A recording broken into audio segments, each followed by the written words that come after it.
Hey everybody, in this video I'm going to be showing you guys how to reroll in Pokemon TCG.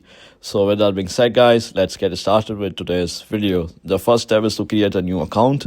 If you are starting fresh, create a new Pokemon TCG online account. This allows you to start with a new set of starting cards. The following step is to complete the tutorial, play through the initial tutorial, which this will guide you through the basics and reward you with your first packs and cards. The third step is to evaluate your cards. Once you have completed the tutorial, review the cards you received, look for strong Pokemon and trainer cards that fit your desired strategy. The second last step is to delete your account if needed. If you are unsatisfied with your initial cards, you can delete your account through the Pokemon TCG online website.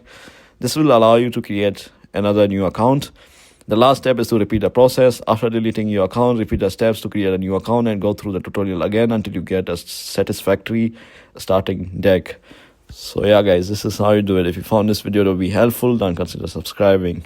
With that being said guys, I'll see you in the next video very soon. Peace.